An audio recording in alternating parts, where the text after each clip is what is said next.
Oke, Siap, Coach. Mas Priyo. Silakan, Coach. Makasih sudah dibuka acaranya. Ya. Oke, Assalamualaikum warahmatullahi wabarakatuh. Selamat sore Waalaikumsalam. teman-teman semua. Jadi saya pengen nyapa dulu nih sebelum saya mulai. Ini yang udah hadir dari kota mana aja? Pengen cek dulu di kolom chat yang sudah merapat teman-teman. Surabaya. Mas Iti. Ada Coach Iti. Sudah dari Pontianak sudah merapat. Makassar, Kang Sofyan. Halo Kang. Makassar udah ini ya. Oh, bentar lagi udah maghrib ya. Oke, selamat bergabung ya teman-teman. Eh nanti aku lebih senangnya diskusi ya, meskipun di sini aku akan share beberapa slide gitu, tapi aku nanti lebih senang diskusi. Kalau misalnya teman-teman punya problem yang memang sedang aku share, relate dengan masalah yang aku share, monggo kita diskusi aja sore hari ini. Jadi sore hari ini saya ngangkat tema yang sedang dibicarakan oleh banyak orang, terutama yang bisnisnya dengan model leveling atau keagenan gitu. Keagenan itu biasanya ya levelnya ada distributor, agen, reseller, dan kalau biasanya setelah reseller itu ada marketer. Nah itu biasanya levelingnya kayak gitu. Jadi modelnya biasanya distributor itu belanja dengan nominal tertentu, dia dapat privilege di diskonnya biasanya lebih gede, ada yang 30-40%. Kemudian berjenjang ada agen 20-30% gitu, yang model kayak gitulah. Terus ada reseller gitu. Teman-teman ada yang bisnisnya model kayak gini nggak? Ada Kak Riza, kota Kasablanka macet. Iya, memang. Oh, ada yang model bisnisnya kayak gini. Eh boleh komen sedikit teman-teman di chat ya. Yang model bisnis leveling kayak gini dalam 6 bulan terakhir gimana gitu. Tidak include ini ya. Kalau Ramadan kan anomali kan, memang Ramadan, Idul Fitri itu pasti semuanya naik, apapun model bisnisnya naik.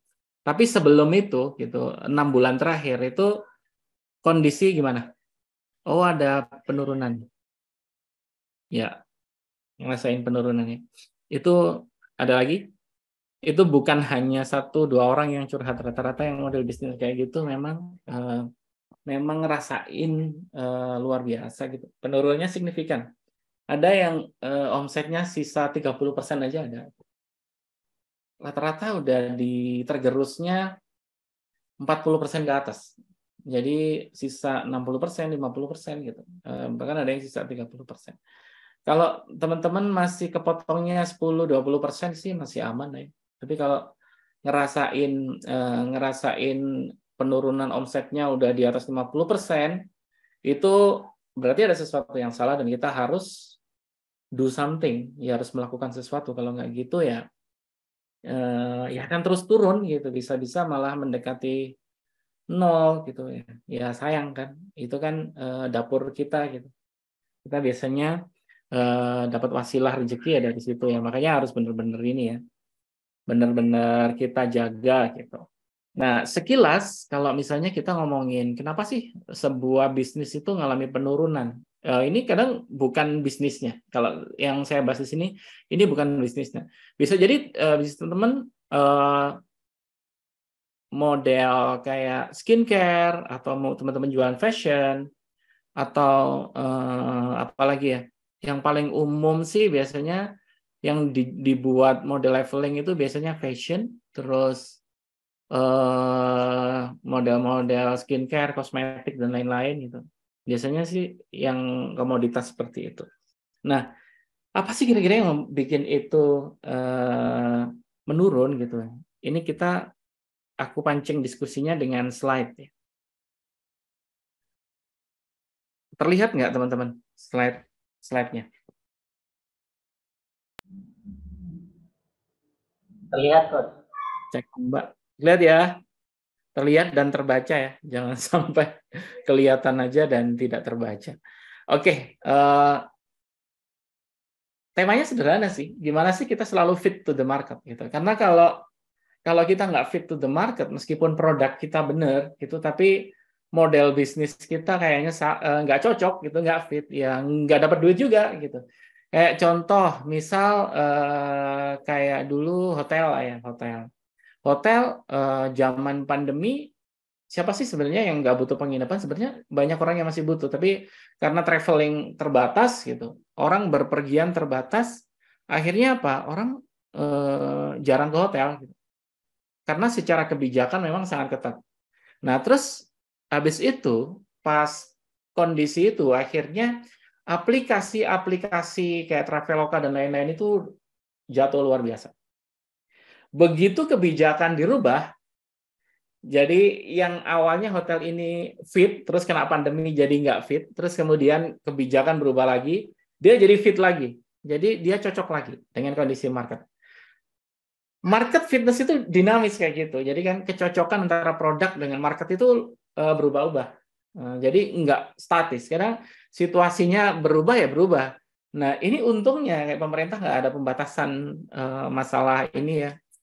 Pandemi gitu udah insya Allah udah lewat ya. Meskipun ada satu varian virus baru dan menyarankan akan ada booster kedua gitu. Tapi so far tidak terlalu signifikan sih. Jadi aman gitu. Di mana-mana sekarang udah ini lonjakan lonjakan ekonomi itu kerasa banget. Jadi macet di mana-mana gitu. Terus produk teman-teman juga banyak yang laris itu alhamdulillah gitu. Meskipun beberapa bahkan yang keagenan yang beberapa bulan terakhir itu anjlok gitu, tapi alhamdulillah berkah Ramadan pada lari semua gitu. Nah, ini satu catatan yang teman-teman harus pegang ya. Produk market fit itu dinamis. Jadi kalau teman-teman punya ngeklaim gitu, kita punya produk yang market fit. Buktinya apa? Buktinya adalah omset kita selalu naik gitu dari tahun ke tahun. Gitu. Jadi grow, masih bertumbuh gitu. Nah, apakah pertanyaannya kayak gini? Apakah kita memonitor pergerakan bisnis kita secara berkala? Apakah omset kita itu kita pantau tiap bulannya? Dalam satu kuartal itu ada kenaikan nggak? Dalam tiap bulan ada kenaikan nggak? Nah, kalau udah ada tanda-tanda stagnansi gitu, mulai lempeng gitu, mulai datar gitu, berarti harus dicek. Berarti ada sesuatu yang berubah. Jadi awal mulanya teman-teman yang bermain di bidang keagenan itu kayak gitu. Awal setelah pandemi itu melonjak luar biasa, tapi setelah pandemi selesai, semuanya mulai berbelanja. Selang beberapa bulan kok mulai kerasa turunnya. Kenapa gitu? Nah, kita cek lagi ya. Kita cek lagi secara kalau teman-teman pengen ngecek ini situasinya bagus atau enggak, gunakan model yang PEST. Aku sambil ngecat aja ya, biar teman-teman sambil ngecek. Apa sih itu PEST? Ini aku tulis di ini ya, di chat. PEST itu P-nya politik, E-nya situasi ekonomi, S-nya itu situasi sosial budaya, terus yang T-nya itu teknologi. Teknologi itu berpengaruh, sangat berpengaruh sekali gitu. SBS sangat berpengaruh sekali terhadap situasi kondisi bisnis. Bahkan keagenan dan lain-lain ini adalah salah satu imbas dari teknologi itu. Jadi awal-awal pandemi itu yang mengalami lonjakan luar biasa itu marketplace. Dagang online itu lonjakannya luar biasa. Terutama di Shopee, Tokopedia, dan lain-lain. Itu kenapa? Karena orang yang nggak bisa kemana-mana gitu. Orang mau ke mall nggak bisa gitu. Akhirnya apa? Akhirnya ya orang menggunakan marketplace itu sebagai media untuk berbelanja. Nah, pandemi ini memiliki efek samping. Gara-gara orang terbiasa dengan marketplace, orang terbiasa dengan berbelanja dengan online, habitnya ini ketika pandemi ditarik, habitnya ini masih. Jadi udah mulai terbiasa lah. Dulu gimana sih belanja pakai Shopee itu gimana sih? Belanja pakai Tokopedia itu gimana sih? Si Ijo itu gimana sih? Dulu kagok, tapi gara-gara pandemi kita terbiasa. Ketika pandemi ini hilang, kebiasaan itu masih ada, behavior itu masih ada. Kebiasaan ngecek-ngecek harga, kebiasaan bandingin barang sebelum kita beli gitu. Nah, itu masih kerasa sampai sekarang. Akhirnya apa? Akhirnya adalah ini kerasa banget ketika orang sudah mulai bebas lagi, kebiasaan itu masih kebawa ketika orang ngecek-ngecek harga. Gara-gara situasi politik yang nggak selesai, ini balik lagi ya ke PST ya, politik, ekonomi, sosial, budaya, dan teknologi. Teknologi orang mulai beradaptasi dengan belanja online. Situasi politik belum membaik. Artinya apa? Ekonomi berdampak. Tingkat pemulihan ekonomi itu memang dibandingkan negara lain, Indonesia ini relatif masih aman gitu ya. Tapi golongan menengah bawah itu tidak punya cash cukup untuk terus berbelanja gitu. Apalagi sekarang belanja itu udah mulai bebas. Dia bisa bandingin harga dengan Tanah Abang gitu. Dia bisa bandingin dengan harga pasar lokal. Dia bisa ngecek online lewat marketplace. Akhirnya orang punya kebiasaan itu. Kebiasaan banding-bandingkan harga dari masyarakat kelas golongan D dan E, sosial ekonomi status D dan E, itu masih biasa. Ini kelompok orang-orang yang price sensitive. Akibatnya apa? Akibatnya adalah dia ini karena sudah biasa ngecek online, ya dibandingin. Kelemahan dari sistem berjenjang gitu. Kalau misalnya distributor, agen, dan reseller dan lain-lain, itu yang sangat diuntungkan itu adalah yang posisi distributor. Karena mereka masih punya margin lebih kan, karena diskonnya biasanya lebih gede. 40%, 30% mereka masih pegang margin. Permasalahannya adalah ketika daya serap market menurun, jadi mereka itu inventory masih banyak nih. Waduh, aku udah kadung beli, kulakan belasan juta, puluhan juta, barang numpuk di gudang. Barang numpuk di gudang nggak kejual. Dan agen, reseller, dan lain-lain nggak ini nih. Nggak nyerap-nyerap nih, gimana nih akhirnya? Akhirnya dia brutal, dia jual di pasar dengan harga yang lebih rendah gitu. Nah, kadang dari prinsipal atau business owner ini susah mengontrol seperti ini, susah. Karena satu itu dorongan ekonomi gitu. Kalau misalnya dia nggak jualan gitu, ya bisa jadi dia nggak makan. Ya makanya itu terpaksa terjadi seperti itu. Akibatnya apa? Loh, kok ada yang lebih murah gitu. Agen dan reseller yang pegang dengan harga lebih tinggi bahkan dari yang harga di online itu kelabakan. Akhirnya apa? Mau nggak mau mereka harus ngikutin yang harganya lebih murah, atau dia harus berhasil nemuin market baru. Kalau nggak dia nemuin market baru di sekitar mereka, ya udah mati dia. Karena orang, ingat ya, orang gara-gara pandemi sudah punya kebiasaan cek harga, udah belanja di marketplace, belanja sekarang, ketambahan satu lagi, belanja di online shop gitu, live, secara live. Jadi lewat sosial media secara live, ada TikTok live gitu, ada Instagram dan lain-lain. Nah, sekarang ini mulai muncul dan benar-benar merubah petanya gitu. Nah, artinya apa? Produk teman-teman itu sebenarnya nggak berubah. Teman-teman masih pegang produk yang sama. Permasalahannya adalah karena situasinya berubah, lingkungan berubah, produk teman-teman nggak lagi fit. Nggak lagi fit dengan cara jualan yang berjenjang tadi. Karena yang biasanya yang ekor paling bawah itu akan jadi korban. Marginnya sangat tipis gitu. Nah, produk market fit produknya bisa jadi sama. Tapi karena konteks berubah, situasinya berubah, kalau kita nggak cepat beradaptasi, atau kita harus ngapain nih sekarang gitu.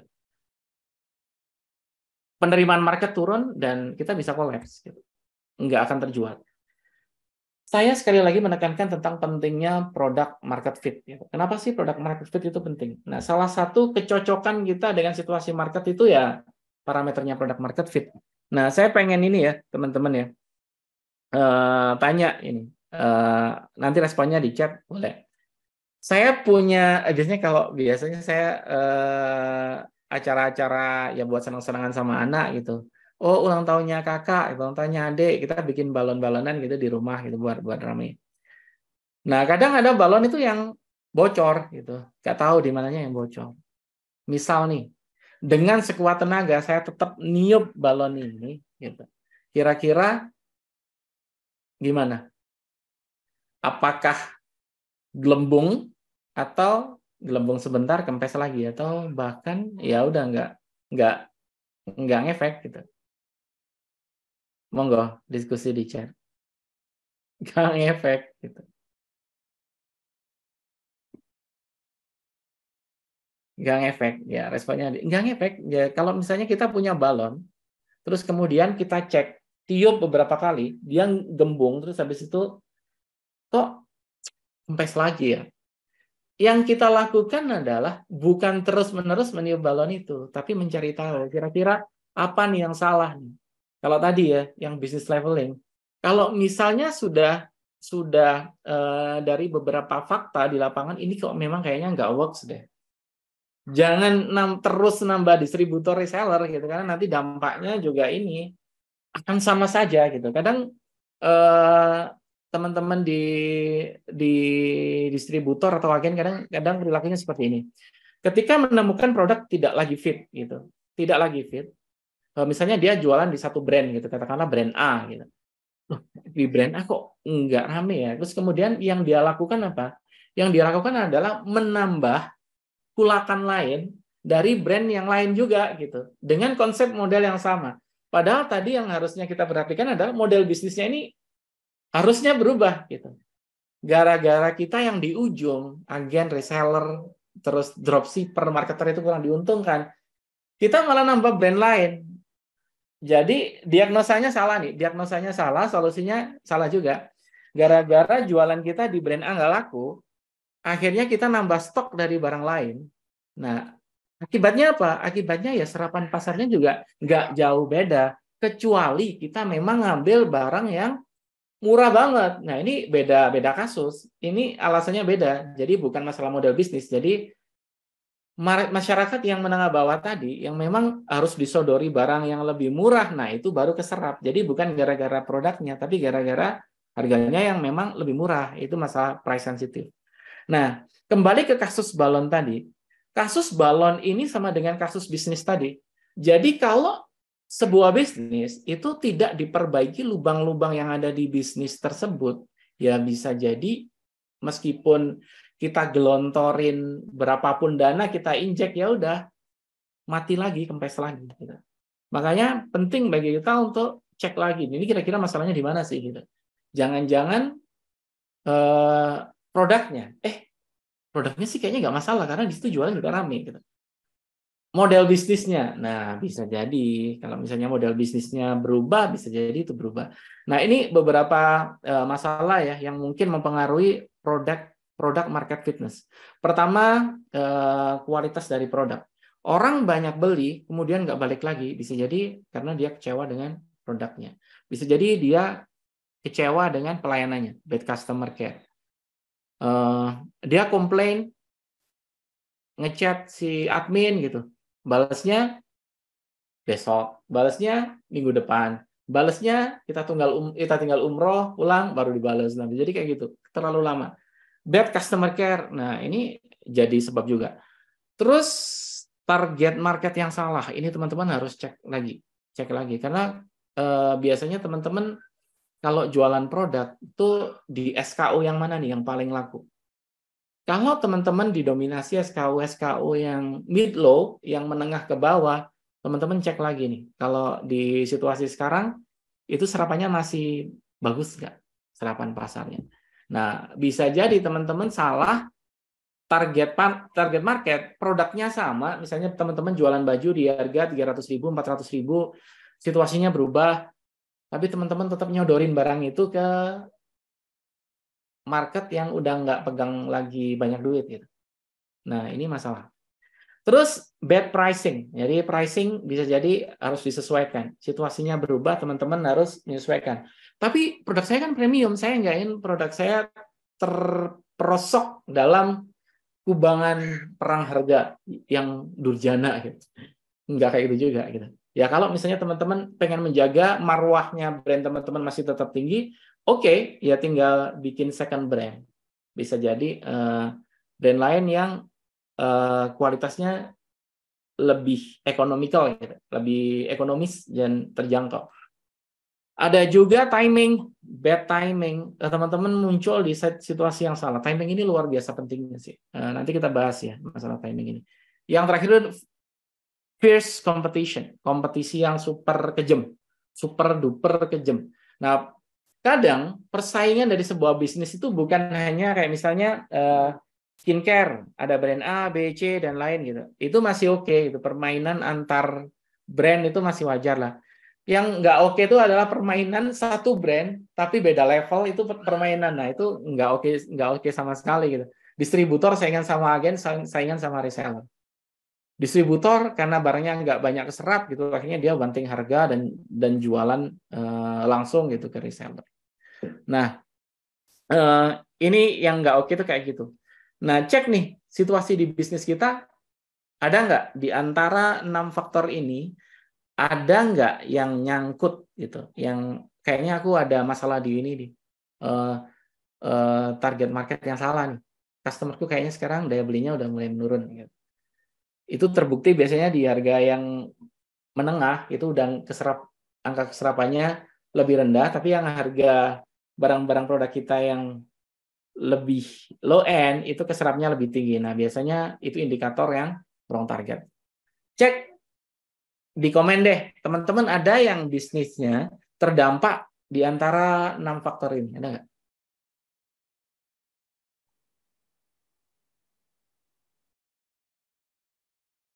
Ayo, Makassar dan lain-lain. Ada yang gara-gara persaingan antar kompetitor yang sangat kejam sampai banding-bandingan harga, atau gara-gara ini kejadian sih, misalnya aku lagi beliin, oke, harus cek detail dulu betul, harus diaudit dulu. Ya misalnya aku mau beliin hijab buat anakku gitu ya, buat kakak gitu. Suka, jadi browsing-browsing di Instagram itu seneng gitu. Wah ini cocok nih, langsung kita DM si adminnya. Gitu. Balasnya lama. Nah, itu salah satu yang mungkin karena lonjakan permintaan di Ramadan Idul Fitri atau gimana gitu ya. Tapi itu merugikan sekali.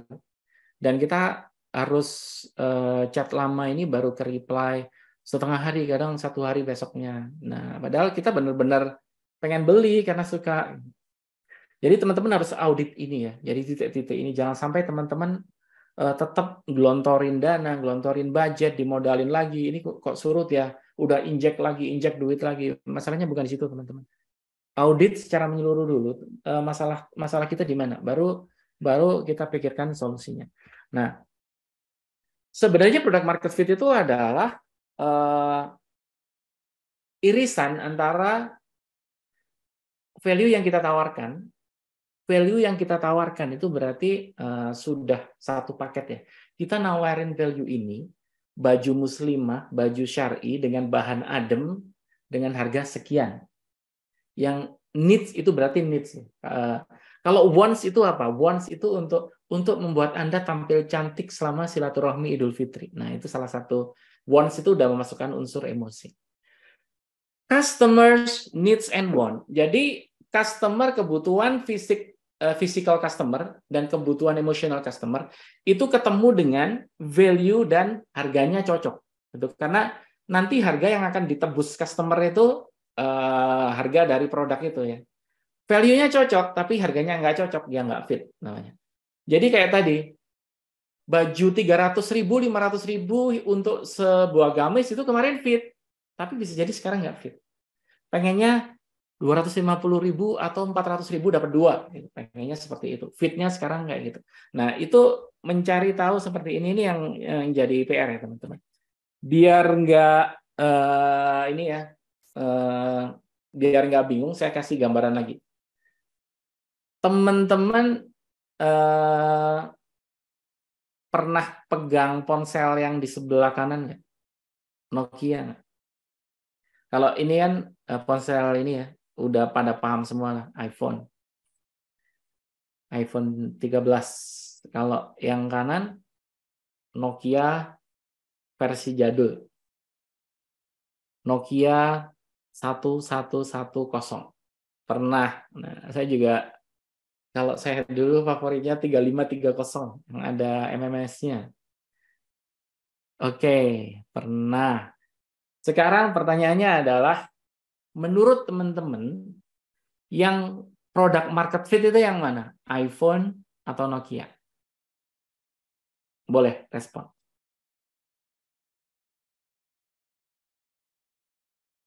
Langsung di chat ya. iPhone. Tergantung masanya, Mas Juni. Tergantung masanya. Nokia. Tergantung kebutuhannya. Coach ET. Mas ET. Tergantung kebutuhannya. Oke. Next. Ada lagi? Oke, saya tambahkan faktanya. Tadi kan masih nggak ada faktanya ya, cuma tahu barangnya aja. iPhone itu di tahun 2022 kemarin itu terjual 150 juta biji. 150 juta gadget. Jadi dari 10 besar ponsel paling laris di dunia, iPhone itu mendominasi 8 diantaranya. Bayangin ya. Ini kan aku capturein 10 nih. 10 ponsel paling laris di dunia. Yang bisa nyempilin itu cuma Samsung. Di peringkat 4 ada Samsung Galaxy A13 yang cukup low end. Peringkat 10 itu ada Samsung Galaxy A03. Oke. Ini data pertama. Yang kedua, nah ini Nokia nih.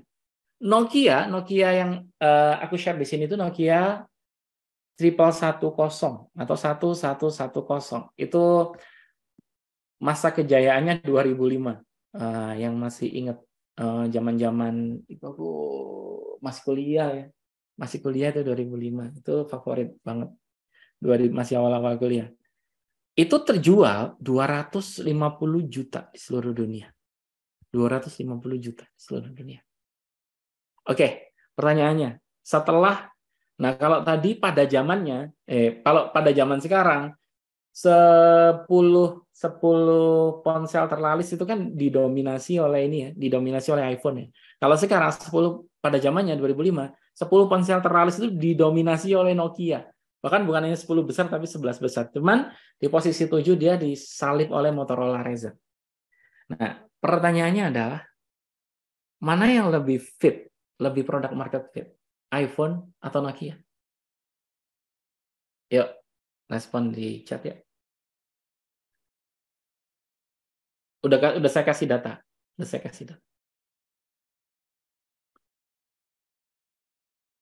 Aku langsung respon Nokia. Nokia itu kalau dijumlah ya. Itu 250 juta, 160 juta itu hampir 1 miliar unit lah itu. Bayangkan, iPhone ini cuma 150 juta. Kalau di total. Ayo, Nokia.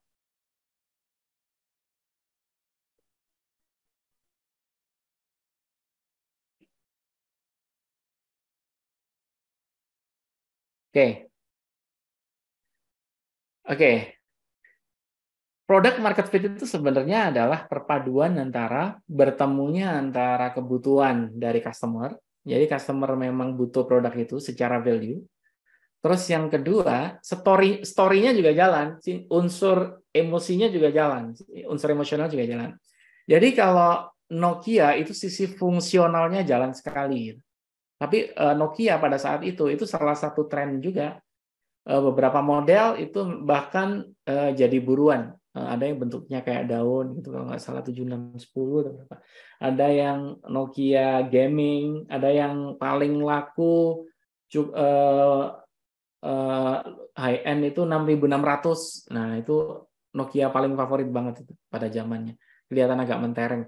Yang paling mentereng lagi Nokia Communicator seri 9. Nah, itu kelihatan kalau orang berduit ya.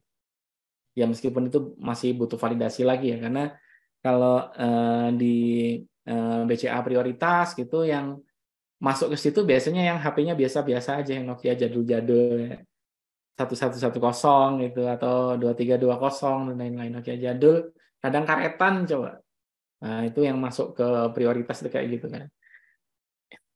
Nah, intinya apa intinya? Intinya adalah baik iPhone atau Nokia, itu tadi sudah ada benar jawabannya, itu semuanya produk market fit, tapi pada konteks atau zamannya masing-masing. Bayangkan, sebuah produk kayak iPhone itu tidak market fit. Di tahun 2005 tidak market fit. Bahkan di seri kemunculan iPhone pertama 2007 itu belum market fit. Karena masih benar-benar untuk kalangan terbatas ya, early adopters. Orang-orang yang pecinta gadget Apple aja yang benar-benar ngeluarkan buzzword gitu, ngeluarkan omongan kayak gitu, itu orang-orang pecinta iPhone aja. Tapi buat orang-orang awam, mereka masih dulu masih baru mengenal Android, masih senang sama Android, baru senang sama WhatsApp, gitu. Baru buka internet dari Nokia yang agak lebar, yang teksnya agak banyak. Gitu. Nah, itu masih awal-awalnya. Zaman Nokia fit, iPhone tidak fit. Tetapi sekarang kebalikannya udah lain. Sekarang zaman iPhone fit, tapi Nokia udah nggak fit. Meskipun Nokia memproduksi lagi ponsel yang pernah muncul di masa jayanya. 1110 itu diproduksi lagi sama Nokia, bahkan versi terbaru. Tapi karena itu udah bukan zamannya, ya udah mati aja gitu. Ya tinggal kalau orang kan banyak nyalakan Stephen Elop gitu, si CEO Nokia di 2010-2011. Tapi ya memang secara produk ya udah nggak fit. Nah, ini ya tentang four quadrants. Four quadrants product market fit itu perpaduan antara yang sumbu bawah itu adalah mampu tidak dia memenuhi kebutuhan customer. Jadi pokoknya intinya fungsional aja lah ya, fungsional. Yang sumbu Y itu sisi emosionalnya. Story dari brandnya dapat nggak? Dan produk market fit itu harus imbang, nggak bisa terlalu dominan di satu sisi, tapi di sisi lainnya, di sisi fungsionalnya dia nggak jalan. Kayak iPhone itu secara fungsi dia jalan banget. Dia buat komunikasi oke, buat ambil foto, ambil video oke gitu. Bahkan saya lebih sering ngambil konten dengan iPhone dibandingkan konten dengan kamera biasa gitu. Dengan kamera DSLR gitu. Kenapa? Karena ribet, DSLR itu ribet. Bahkan kalau misalnya harus setting lighting dan lain-lain, wah itu lama gitu. Mending pakai iPhone gitu, tinggal diedit pakai CapCut itu udah selesai. Ya mungkin secara kualitas bagusan DSLR lah ya, tapi untuk kecepatan iPhone lebih masuk akal. Nah itu ketemu tuh. Tapi secara gengsi iPhone juga oke gitu. Secara story iPhone juga oke. Makanya itu perpaduan yang menarik. Fungsi dapat, story dapat. Nah, produk kita seperti apa gitu? Sekarang produk kita seperti apa? Secara fungsi dapat nggak? Nah, misalnya kalau nasi goreng gitu, nasi goreng di pinggir-pinggir jalan yang dirombong itu kadang satu porsi itu 12.000 itu kalau di Malang ya, kalau teman-teman main ke Malang satu porsi 12.000 itu udah nasinya luar biasa banyak, enak, telurnya ceplok bulat gitu, ada sosis-sosisnya banyak banget gitu. Tapi secara gengsi nggak ada. Jadi yang beli nasi goreng itu ya memang nyari nasi goreng yang enak, porsinya gede, makan di pinggir jalan. Kalau memang kepepet aja lah. Ya kadang kita makan di pinggir jalan. Tapi kalau orang nyari pengen yang nyaman, terus buat nongkrong, kadang ngajak mau istilahnya wedding anniversary gitu, wedding anniversary atau ulang tahun anak gitu. Makan di pinggiran kan kadang ya sebenarnya sih oke aja gitu, tapi kadang merasa kayaknya sih nggak dapet deh momennya. Nah bisa jadi kayak gitu. Dia fungsi dapat, tapi secara story nggak dapet. Nah produk market itu harus menangkap dua hal ini. Saya share ini ya, Elizabeth Holmes ini adalah salah satu orang yang luar biasa menarik perhatian dunia. Karena si Theranos, startup yang dia bikin, itu benar-benar jadi obrolan di seluruh dunia. Hanya dalam waktu yang sangat singkat, kurang dari 10 tahun, si Theranos ini itu sudah menjadi bukan hanya unicorn, tapi dekakorn. Udah sekelas Gojek. Dan dia bergerak di bidang medis. Nah, dia punya produk, kalau misalnya teman-teman cek medical check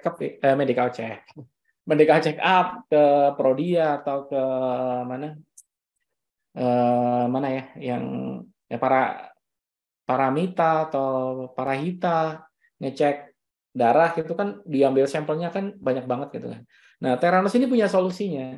Dia cuma ambil sedikit sampel, tik, gitu. Tapi dia udah tahu analisa dan lain-lain.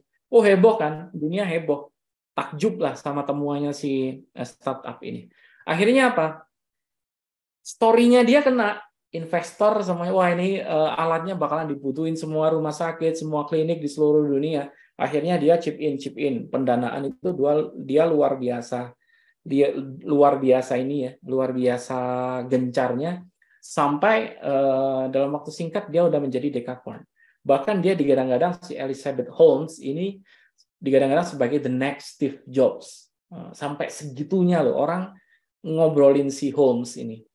Tapi permasalahannya adalah di Oktober 2022 si Elizabeth Holmes ini harus mendekam di penjara karena dia punya produk story-nya gorengannya terlalu kencang, produknya hoax. Tidak sebagus itu. Jadi ketika dites ternyata Theranos ini semua medis sudah sepakat dia nggak akurat, ngawur. Jadi dia story doang, tetapi sumbu X-nya nggak dapet. Nah, itu contoh yang kebanyakan bumbu tapi kurang value product. Nah, berikutnya ada lagi, ini Zune. Zune itu musik player mirip kayak iPod. Salah satu yang terjual jutaan di seluruh dunia, 150 juta terjual itu kan punyanya si Apple, gitu, iPod. Tidak ada fitur yang dipunyai iPod yang tidak dipunyai Zune. Zune ini punya segalanya lah. Secara kapasitas dia lebih gede, daya tahan baterai juga lebih lama. Bahkan si Steve Ballmer gitu, ketika dia ngobrolin produknya dia si Zune ini, dia selalu ngomong, Zune ini selalu lebih secara fitur dia ngalahin iPod dari mana-mana itu udah kalah lah dia. Tetapi dia adalah produk gagal yang tidak sukses di pasaran. Secara value, secara fungsi, dia jauh mengungguli iPod-nya Apple, tetapi dia dibantai habis sama Apple. Kebanyakan fitur kurang story, tapi dia nggak capai produk market. Nah, ketika teman-teman mau ngobrolin produk market fit itu apa sih yang dipertimbangkan gitu? Pertama, demand validation. Benar nggak permintaannya sama kayak gini? Masih gede gitu. Kalau teman-teman masih bersikuku, aku jualan gamis, aku jualan skincare, aku jualan kosmetik, aku jualan ini. Benar nggak? Itu memang demand-nya tinggi. Kalau oke, keep di situ. Tahan. Berarti oke. Tinggal divalidasi. Problem validation. Apakah produk yang kita tawarkan ini benar-benar solving problemnya customer?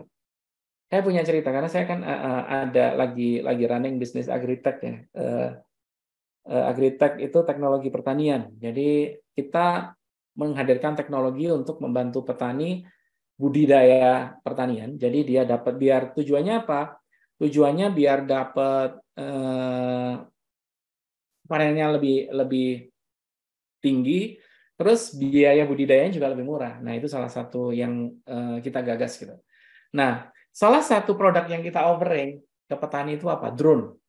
Drone itu secara angka, statistik itu luar biasa. Kenapa? Biasanya untuk nyemprot pestisida gitu, nyemprot pestisida 1 hektar, itu kalau menggunakan orang nyemprot langsung, gitu, petaninya sendiri yang nyemprot pakai semprotan gendong, itu butuh kurang lebih 6 jam, setengah hari. Jadi petani itu kan biasanya turun kan jam 6 gitu ya ke sawah. Jam 12 udah selesai. 6 jam. Kalau pakai drone, itu selesai dalam waktu 15 menit. Bayangin. Luar biasa apa ya? Kurangnya apa gitu drone itu. Tapi begitu kita tawarin ke petani, ini bisa membuat kerjaan Anda lebih cepat 30 kali lipat. Biasanya Anda membutuhkan 6 jam, bahkan sampai 8 jam untuk nyelesain semua kerjaan ini. Sekarang 15 menit saja sudah cukup. Biaya oke gitu. Biaya selisih sedikit lah. Kalau drone itu 250.000. Paling kalau nggarap sendiri gitu, itu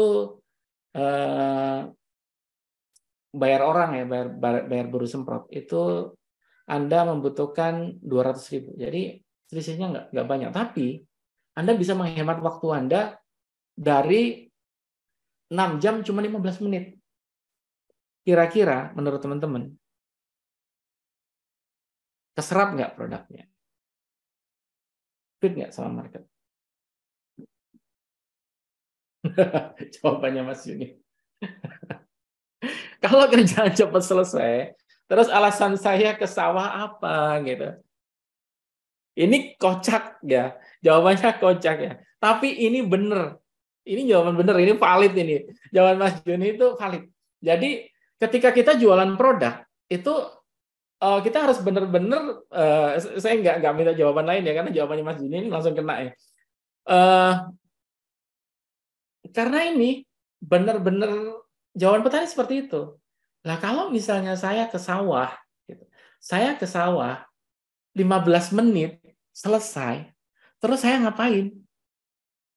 Nah, Bapak kan bisa ternak, Bapak bisa menganyam, Bapak bisa ngerjain kerjaan yang lain, belajar hal lain. Itu teorinya seperti itu, di atas kertas seperti itu. Jadi kalau kita benar-benar mau jualan produk, itu benar-benar harus addressing, harus bisa mengukur. Benar nggak sih ini mengatasi masalahnya petani? Ternyata menghabiskan 6 jam di sawah itu bukan masalah petani gitu. Karena mereka punya banyak waktu. Nah, ada masalah lagi kayak gini. Terus kemudian kita naikin, Pak, tapi kalau Bapak pakai drone, itu pestisidanya bisa merata dan jatuhnya lebih irit. Biasanya kalau Anda nyemprot manual pakai gendongan, karena pakai cairan lebih banyak, 15 liter kali 2, 30 liter. Biasanya 2 kali tangki gitu ya. Itu pestisidanya harus lebih banyak, Pak, gitu. Karena konsentrasinya harus dijaga. Perbandingannya kalau pakai drone itu cuman 100.000. Kalau Bapak pakai gendongan biasa, Bapak bisa habis 300.000. Perbandingannya 1:3. Nah, yang ini baru kena. Ternyata setelah dihitung-hitung, oh iya ternyata lebih murah ya kalau pakai drone ya. Pestisidanya lebih irit ya. Tanpa mengurangi efektivitasnya ternyata lebih irit. Nah, itu baru kena. Problemnya kena. Jadi mengidentifikasi problem sebenarnya di market itu yang jadi PR terbesar teman-teman itu di situ. Kadang produknya sama karena situasinya berubah jadi nggak cocok lagi gitu. Kayak misalnya bisa jadi iPhone. Kalau iPhone sih masih rate-nya masih ke bawah ya. Tapi dia mulai kegeser. Kalau dari statistik tadi iPhone itu sudah jadi barang sejuta umat gitu. Jadi produk sejuta umat. Semua orang udah pakai iPhone sekarang. Paling kalau yang terlihat bedanya dengan yang versi premium baru orang yang beli gitu. Tapi kalau yang sekedar iPhone itu ya cuman ikut ini ya FOMO itu ya, pengen karena semua orang pakai iPhone akhirnya pakai iPhone juga. Nah, pertanyaannya adalah apakah kita punya beda signifikan antara produk yang sudah menjadi komoditas, iPhone itu sudah karena sudah terlalu banyak dipakai orang, dengan yang versi premiumnya itu bisa dibedakan nggak? Jadi kalau misalnya kita mau jual gengsi, jual emosi, nah dengan brand yang sama, kita harus bisa bandingin tuh. Bisa nggak dibedain antara brand yang high end dengan yang low end? Contoh Samsung itu meskipun jumlah Galaxy yang dia punya, varian brandnya banyak banget, itu dia cukup jeli sih. Kalau yang brand yang dia bandrol cukup tinggi, itu punya ciri khas. Jadi fungsi fold atau flip yang bisa gini-gini, bisa dibuka dibuka tutup gitu ya. Itu bukan hanya sekedar gaya-gayaan, tapi itu sebagai pembeda. Kalau Samsung kelihatan dilipat-lipat kayak gitu, itu pasti premium. Karena kalau nggak gitu, market akan susah ngebedain. Alah Samsung pasti murah. Enggak. Tapi kalau kelihatan fold-nya dibuka ini, lipatannya dibuka ini, jebret, kelihatan gengsinya beda. Apalagi udah jeber, udah dibeberin ini ya. Kelihatan luas gitu. WA tulisan fontnya itu jadi segede-gede gajah gitu. Nah, kelihatan gengsinya ikut keangkat. Nah, itu teman-teman harus bisa bedain ya. Ketika teman-teman mau ngambil margin di fase atas gitu, ada pembeda signifikan nggak dengan yang low end. Samsung meskipun jumlah Galaxy dia lebih banyak dari Galaxy Bima Sakti gitu, tapi tetap aja dia ada pembeda yang signifikan antara yang versi low end dengan yang versi high end. Nah, sekarang perbandingannya kayak gini nih. Teman-teman punya gamis nih. Ketika teman-teman udah melihat bahwa ternyata model kayak gini itu nggak works. Nah, di satu sisi teman-teman kalau ikut-ikutan perang harga, brand jatuh. Nah, gimana caranya? Nah, tinggal teman-teman cari cara, mikir. Kira-kira kalau misalnya aku menciptakan second brand atau kategori yang untuk mengimbangi kebutuhan customer yang memang turun gitu karena dananya terbatas. Kalau aku bikin yang second brand nanti mudah tidak dibedakan dengan brand yang tetap high level. Kalau pembedanya cukup signifikan dan bisa dibedakan dengan mudah, itu artinya teman-teman aman. Gitu. Tapi kalau nggak bisa dibedain, oh kok sama aja ya, yang mahal dengan yang murah ya. Ya siap-siap aja brand teman-teman keseret ke bawah, antara keseret ke bawah atau tetap di atas tapi nggak laku. Nah, antara dua itu. Makanya teman-teman harus bisa akomodir dua hal itu gitu. Yang bawah ketangkep, yang atas spread-nya juga kejaga. Nah, itu kuncinya di problem validation ini. Jadi problem mana yang teman-teman solve?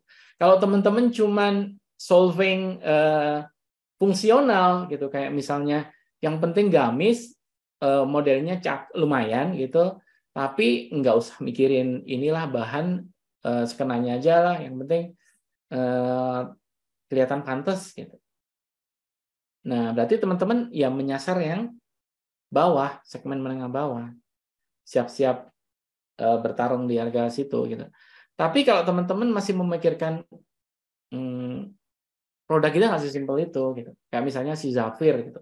Zafir yang viral banget. Di tengah gempuran harga TikTok yang hancur-hancuran kayak gitu, live TikTok itu biasanya banting harga dari harga sekian, misalnya harga 300.000 tiba-tiba jadi 90.000 atau bahkan mungkin 50.000 gitu. Apalagi kena Erigo gitu, Erigo antara Raffi Ahmad dengan si ownernya itu kan sering banget banting-banting harga. Nah, si Zafir ini punya positioning yang unik gitu, yang kemarin viral. Dia pengen dipositioningkan sebagai premium, akhirnya dia bermain dengan konten. Dia gimana gamisnya itu tetap di harga 300.000 ke atas. Nah, dia pemilihan modelnya selektif, terus kemudian untuk latar kontennya oke gitu, kelihatan mewah banget, dijemput dengan mobil-mobil yang super duper mewah, dan ketangkep oleh market, akhirnya viral, dan serapan pasarnya bagus banget gitu. Kalau misalnya kita belanja produknya Zafir terlambat, nah bisa jadi sold out. Nah, itu yang salah satu strateginya, gimana tetap menjaga positioning brand kita tetap tinggi. Oke. Berikutnya yang terakhir itu adalah timing. Timing ini luar biasa penting. Jadi ini aku diskusi 3 hal ini aja ya. Pertama di demand validation, pastikan demand-nya masih tinggi. Nanti akan ada perubahan yang disasar apakah tetap harga segitu atau menurun, tapi produknya biasanya satu kategorinya sama. Terus problemnya apakah fungsional, apakah emosional, apakah mix. Kalau mix, berapa banyak mixnya. Nah, yang terakhir timing. Timing ini luar biasa penting, teman-teman. Jadi jangan sampai meremehkan timing. Kenapa? Karena hanya gara-gara timing, itu sebuah produk, itu tanpa dirubah apapun, itu bisa keserap pasar dengan baik atau tidak. Nah, contoh kalau yang biasa kita bahas, itu kan yang ini ya. Nah, yang misalnya si Zoom. Zoom sekarang bisa jadi hanya menyisakan orang-orang yang memang butuh Zoom aja. Yang rela membayar bulanan Zoom seharga kurang lebih 300 sampai 400 ribuan, itu ya cuman orang yang kerjaannya yang nggak jauh-jauh dari Zoom. Ya mungkin dia trainer online atau dia perlu untuk meeting. Kadang meeting pun juga di-provide sama kantor. Dan market B2B. Tapi Zoom di awal pandemi itu luar biasa kenaikannya. Bahkan ketika semua maskapai pada tiarap, valuasinya anjlok, harga di bursa, harga sahamnya udah nggak karu-karuan. Itu ketika semua maskapai, 9 maskapai terbesar di dunia itu digabungin, jebret, valuasinya kalah sama Zoom. Yang cuman modal aplikasi. Tapi itu nggak doang. Itu memang aplikasi yang sangat membantu orang di masa pandemi. Dan itu benar-benar menemukan produk market fit-nya di situ. Adik-adik umur TK 5 tahun, 4 tahun sudah kenal Zoom. Nenek-nenek, kakek-kakek, lebaran pertama kita menggunakan Zoom, kita menggunakan Google Meet, dan lain-lain.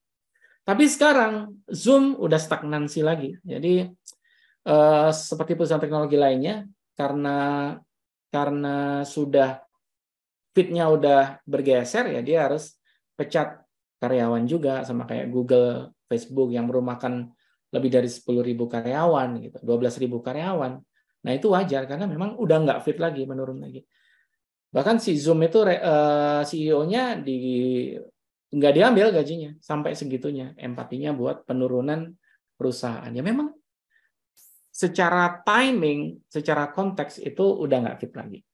Nah kira-kira itu Mas Priyo yang jadi trigger.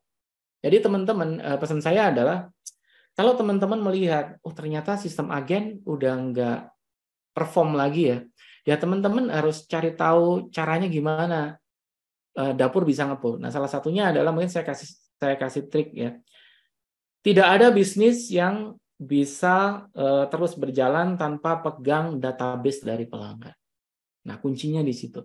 Karena yang bikin mahal marketing itu sebenarnya adalah mendatangkan customer pertama kali, itu yang paling mahal di situ.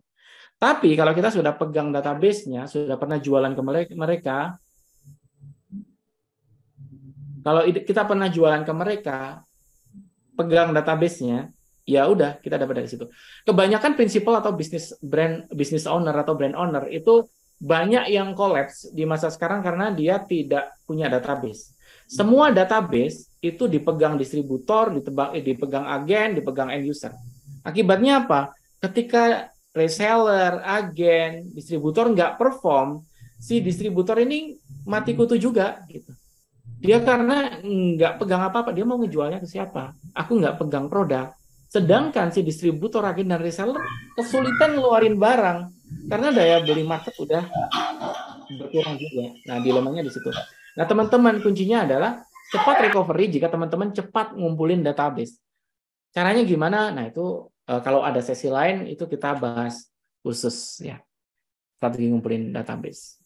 Tapi secara singkat kalau ngumpulin database, teman-teman ikutan join nge-live itu bukan berarti teman-teman saling merugikan ya, saling merugikan ekosistem dengan agen distributor.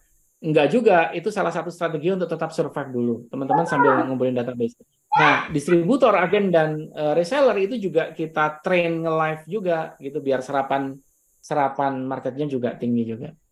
Yang penting teman-teman harus tegas di policy. Harga harus tetap dijaga gitu biar nggak saling ini ya, saling apa, kanibal. Oke teman-teman, itu materi diskusi sore ini.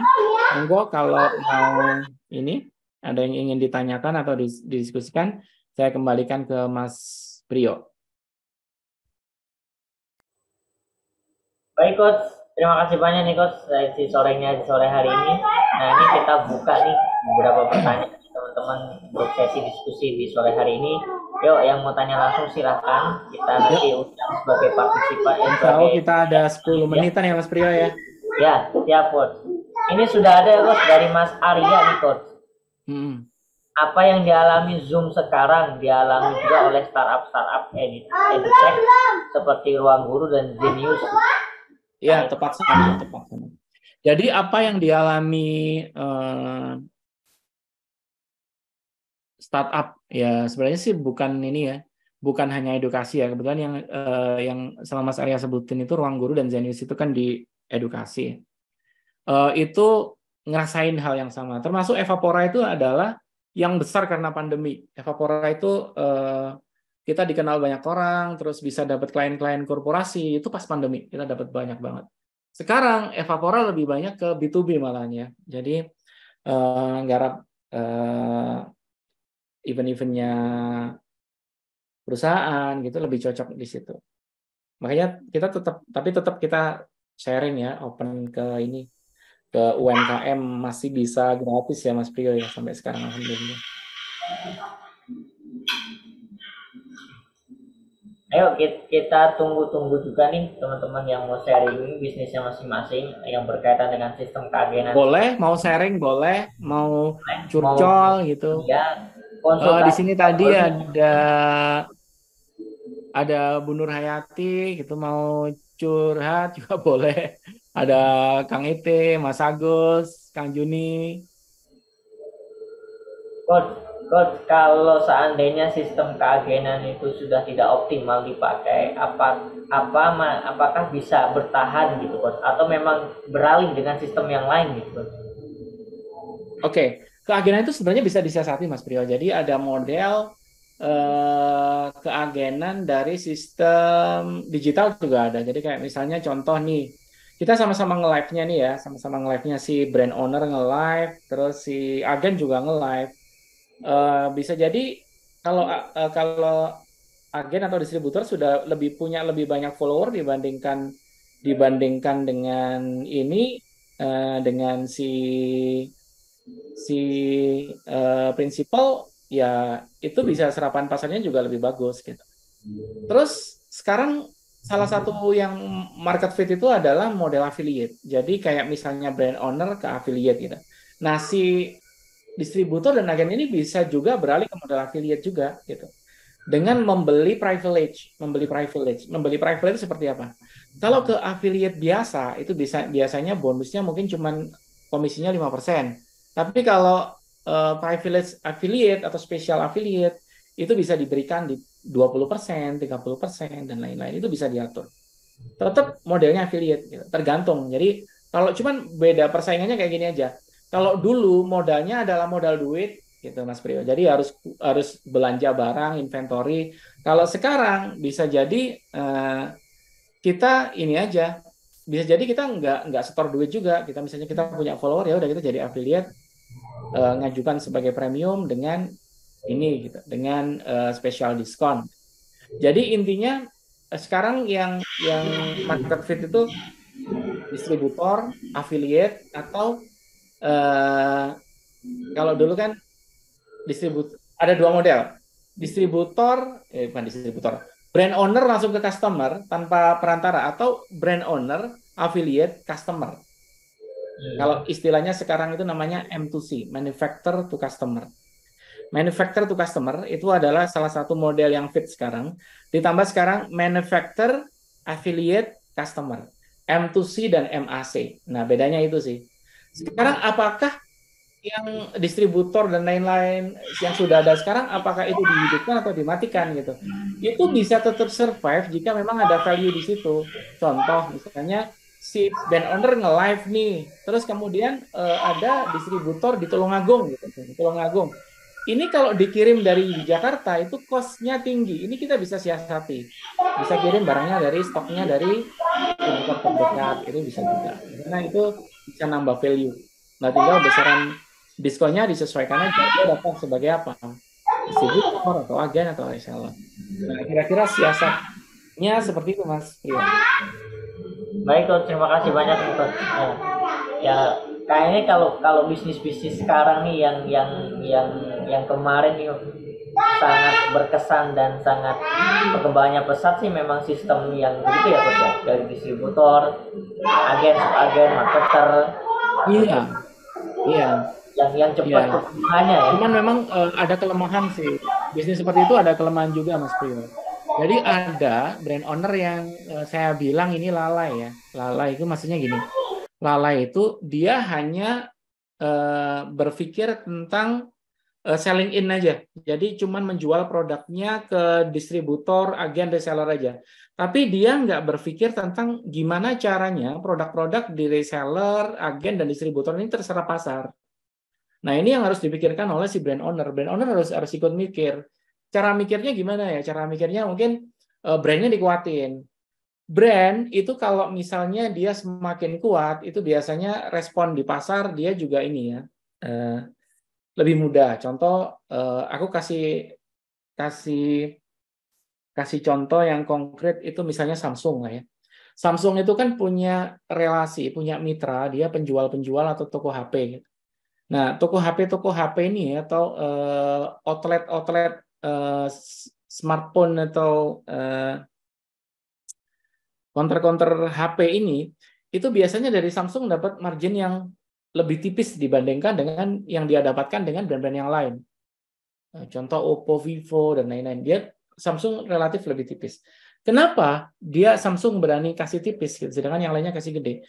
Karena serapan produk Samsung itu lebih tinggi dibandingkan dengan brand yang lain. Secara popularitas brand di situ.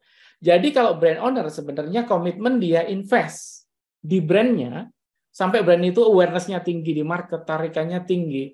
Itu meskipun dia pakai model distributor kecil, atau agen, reseller, dan lain-lain, itu nggak masalah sih. Gitu sih. Problemnya di situ dan solusinya di situ. Baik Coach, terima kasih banyak nih Coach. Kita sambil cari nih siapa nih yang mau sharing atau mau tanya langsung nih, atau yang mau berbagi di sore hari ini sebelum kita selesaikan sesi sharing di sore hari ini nih. Oke teman-teman UMKM seluruh Indonesia yang bisnisnya modelnya seperti keagenan, boleh di chat nih siapa aja nih yang modelnya bisnis keagenan, terus hambatan-hambatan yang dilalui atau hambatan-hambatan yang sekarang ini ada gitu kan. Nah, seperti apa kira-kira tuh? Kita masih tunggu lagi nih. Ya. Oke. Kalau belum ada, nanti aku kasih closing speech aja, karena bentar lagi di sini udah mendekati maghrib.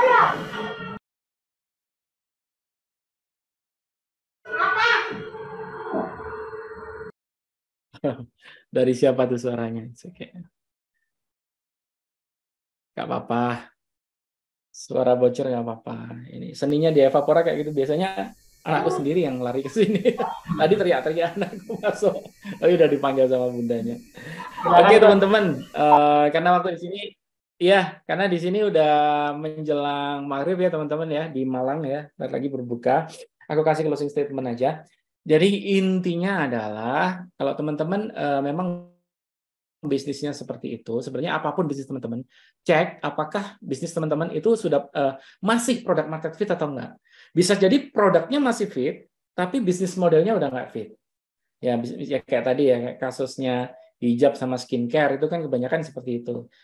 Orang masih pakai hijab kok, demand-nya masih tinggi gitu.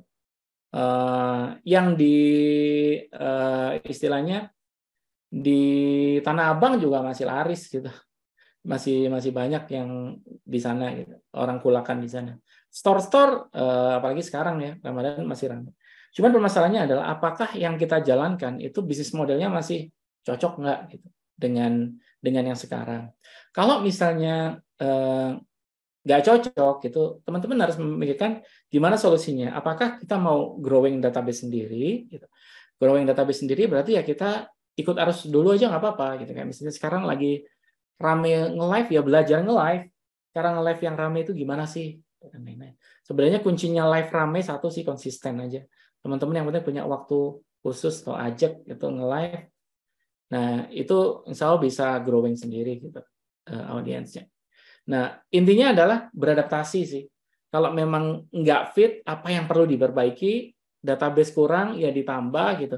Kalau misalnya kelihatan, oh ternyata orang beralih ke produk yang lebih murah, ya udah teman-teman harus nyiapin apakah nyariin produk yang lebih murah atau bikin produk dengan kategori baru yang lebih murah. Intinya adalah selalu sesuaikan dengan situasi dan kondisi. Kita kurangnya di mana? Makanya produk market fit itu harus selalu dikontrol. Kayak misalnya penjualan, profitability, dan lain-lain itu paling tidak setiap bulan teman-teman harus keluar reportnya tuh. Apakah growing signifikan, apakah growing slow, apakah stagnan, apakah bahkan declining atau menurun. Itu teman-teman harus pegang. Produk market fit itu bukan barang statis, tapi produk market fit itu dinamis. Makanya cepat-cepat beradaptasi ketika produk kita tidak lagi fit ke market. Oke, itu Mas Priyo.